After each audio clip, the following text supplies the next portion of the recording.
আসসালামু আলাইকুম ভিউয়ার্স, সবাই কেমন আছেন? আমি ঢাকা এয়ারপোর্ট থেকে মোহাম্মদ আবদুল্লাহ মামুন যাচ্ছি যশোর। এই পদ্মা সেতু টোল প্লাজায় আপনারা দেখতে পাচ্ছেন যাকে, ইনি হচ্ছে আমি মোহাম্মদ আবদুল্লাহ মামুন। আমার সাথে আরও 4জন যাত্রী আছে। উদ্দেশ্য যশোর।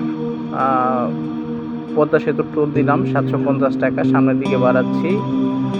তো আশা করি সকলে ভালো আছেন। ভিডিওতে আমাকে দেখতে পাচ্ছেন, আপনাদের সাথে খুব সুন্দর একটা ভিডিও নিয়ে আসলাম।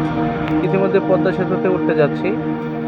সবাই আমার ভিডিওটাকে ফলো দিয়ে, লাইক দিয়ে, শেয়ার এবং কমেন্টে আমাকে সাপোর্ট করে যাবেন। তো ইতিমধ্যে পদ্মা সেতুতে উঠতে সক্ষম হয়েছি। পদ্মা সেতুতে আমি মোটামুটি 75 স্পিডে গাড়ি চালাচ্ছি। দেখতে পাচ্ছেন ভিডিওতে আমাকে। পাশে আমার এক শ্রদ্ধাভাজন ভাই বাম পাশে বসে আছে আমার সাথে, এবং পিছনে আরও 3জন আছে যারা আমার সাথে আজকে পদ্মা সেতু ঘুরবে। এমনকি পদ্মা সেতু ঘুরে আমার সাথে যাবে হচ্ছে যশোর। তো দেখতে পাচ্ছেন ভিডিওতে আমি সুন্দর স্মুথলি গাড়ি ড্রাইভ করে যাচ্ছি। আমি আগেও কিছু ভিডিও আপনাদের সাথে ধারণ করেছি, অনেক সময় অনেক ভিডিও দেখেছেন আমার। আলহামদুলিল্লাহ, এবারের ভিডিওটাও অনেক সুন্দর। আশা করি দেখতে পাচ্ছেন খুব সুন্দরভাবে। দেখুন, পদ্মা সেতুতে 80 স্পিডে গাড়ি উঠে গেছে অলরেডি। তো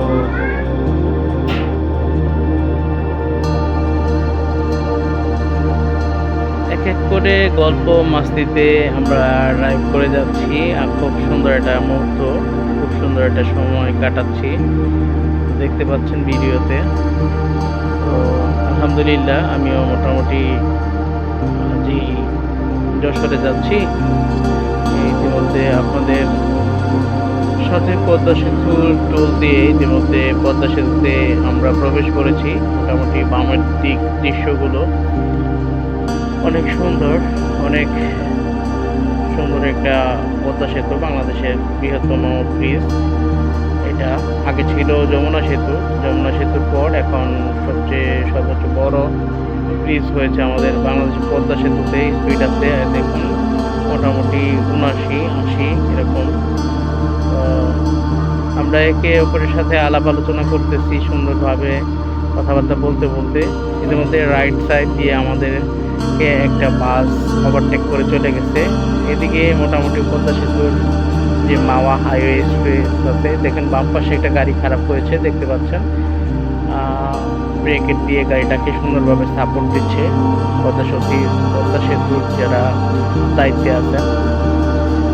তো এভাবে বাম পাশে কোনোভাবে দাঁড়ানো আসলে সম্ভব না। যদি আপনার গাড়িটা যদি কখনো পদ্মা সেতুতে সমস্যা দেখায়, সেই ক্ষেত্রে বাম পাশে জায়গা আছে পার্কিং করার মতো। তার জন্য আপনাদের গাড়ি খারাপ হলেও এখানে দাঁড়াতে পারবেন, এছাড়া কোনো রাইট নাই দাঁড়ানোর জন্য। ইতিমধ্যে আমরা পদ্মা সেতু পার হয়ে ইতিমধ্যে সামনের দিকে নামার চেষ্টা করতেছি। বাম দিকে অনেক সুন্দর দৃশ্যগুলো দেখলে অনেক সুন্দর, গা ছমছম করে ওঠে। খুব সুন্দর হয়ে দেখুন মাওয়া টু, এবং সোজা চলে গেছে ভাঙ্গা। সুন্দর একটা দৃশ্য দেখুন, ডান পাশে বাম পাশে গাছগাছালি আছে, তরু ছায়ালতায় পাতায় ঘেরা আমাদের এই বাংলাদেশ। খুব সুন্দর একটা দেশ। দেখুন আমি ড্রাইভ করে যাচ্ছি। যারা আমাকে দেখতে পাচ্ছেন আলহামদুলিল্লাহ, ভিডিওতে কমেন্ট করবেন কেমন হয়েছে ভিডিওটা। তো